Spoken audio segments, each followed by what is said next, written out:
Ejo, mambo vipi mtazamaji na msikilizaji wa Juice African Story. The Epstein File, historia nzima ya mtandao wa siri uliohusisha watu wenye nguvu duniani. Fikiria dunia ambayo matajiri, wanasiasa, wafalme, mastaa na wafanyabiashara wakubwa wanaishi juu ya sheria. Dunia ambayo pesa inanunua ukimya. Dunia ambayo siri nzito zinafichwa kwa gharama yoyote ile, hata kama inamaanisha kifo cha mtu. Leo tunakwenda kufungua moja ya jalada hatari zaidi kuwahi kutokea katika historia ya binadamu. Jalada la Jeffrey Epstein. Hii siyo hadithi ya mtu mmoja, hii ni simulizi ya mtandao mkubwa wa nguvu, pesa, ngono, usaliti na mauaji ya siri. Karibu kwenye The Epstein Files. Jeffrey Epstein ni nani? Jeffrey Edward Epstein alizaliwa mwaka 1953 huko Brooklyn, New York. Alianza maisha kama mwalimu wa hesabu, lakini ghafla akabadilika na kuwa bilionea, mwekezaji mkubwa, mtu mwenye marafiki wenye nguvu zaidi duniani.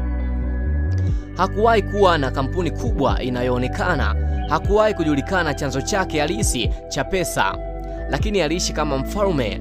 Alikuwa na majumba makubwa, Manhattan, kisiwa binafsi, Caribbean, Little St. James Island, ndege binafsi maarufu kama Lolita Express, marafiki waliokuwa maraisi, wafalme, mabilionea, mastaa wa Hollywood. Swali kubwa, pesa zake zilitokea wapi? Hili ndilo fumbo la kwanza. Kisiwa cha siri, Little St. James. Epstein alinunua kisiwa binafsi mwaka 1998. Kisiwa hiki kiligeuka kuwa kituo cha ngono, biashara ya wasichana wadogo na sherehe za siri za watu wakubwa. Mashahidi walidai wasichana wadogo waliletwa kwa ndege binafsi, walifundishwa kuwahudumia wageni wakubwa. Kulikuwa na kamera za siri, vyumba vya chini ya ardhi, mahekalu ya ajabu yenye alama za fumbo. Kisiwa hiki kikaitwa Pedo Island, kisiwa cha ngono za watoto. Ndege ya Lolita Express. Epstein alikuwa na ndege binafsi. Ndani ya ndege hii, wasichana wadogo, mastaa, wanasiasa, mabilionea. Orodha ya waliowahi kupanda ndege hii ilivuja na dunia ikatetemeka. Watu maarufu waliohusishwa. Muhimu kutajwa kuthibitishwa hatia: wanasiasa, watu wa kifalme. Bill Clinton, rais wa zamani wa Marekani, aliwahi kusafiri mara 26 kwenye ndege ya Epstein. Alikana kwenda kisiwani, lakini kumbukumbu zilionyesha safari nyingi za siri. Prince Henry, mwana wa Malkia Elizabeth II, alishtakiwa rasmi kwa kumbaka msichana mdogo aliyekuwa chini ya miaka 18. Aliamua kulipa mamilioni ya dola ili kesi ifungwe kimya kimya. Wafanyabiashara wakubwa. Les Wexner, mmiliki wa Victoria's Secret, alimpa Epstein mamlaka ya kifedha. Alimkabidhi mali zake nyingi ndani ya kampuni yake. Kulikuwa na usafirishaji wa wasichana wadogo, ajira za ajabu.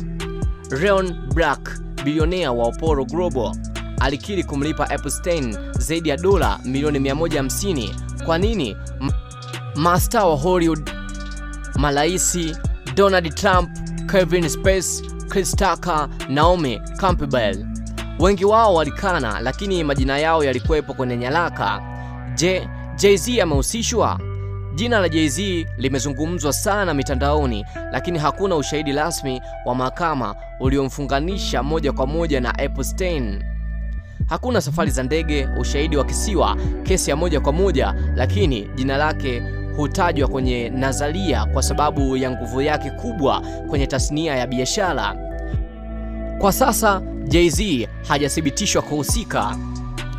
Ghislaine Maxwell, mwanamke hatari zaidi.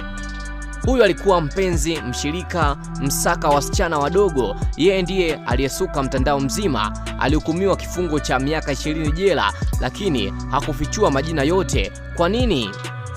Kifo cha Epstein, kujiua au mauaji. Mwaka 2019 Epstein alipatikana amekufa gerezani. Serikali ilisema alijiua, lakini kamera ziliharibika, walinzi walilala, shingo ilivunjika vibaya kuliko kawaida ya kujinyonga. Dunia ikauliza, je, aliuawa ili asifichue siri? Wengi wanaamini aliuawa kimya kimya. Epstein Files, majina yanayovuja. Mwaka 2024 hadi 2025 mahakama ilianza kutoa nyaraka, majina makubwa yakaanza kutoka, lakini orodha kamili haijatolewa hadi leo. Kwa nini?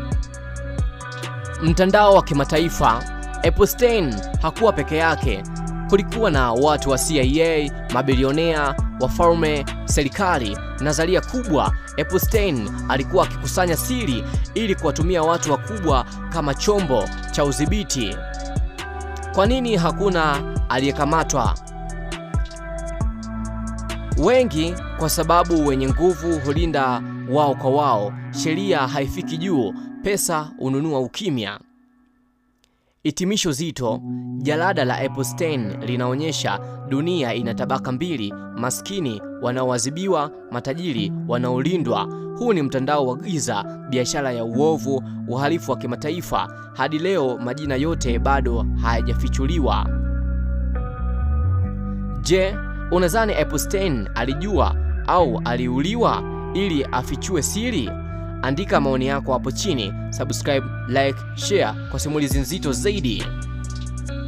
Jina langu mimi naitwa Juice Danger. Tukutane kwenye jarida zinazokuja. Of course kuna vitu vingi ambavyo vinakuwa vinatolewa na vinatuweka wazi juu ya matajiri wakubwa, jinsi wanavyofanya kutumia utajiri wao kwenye mambo ya ajabu ya ngono, kwa rubuni wasichana wadogo na kufanya vitu ambavyo vinawafanya wao viwalinde kwa sababu ya burudani zao. Like now, bye bye.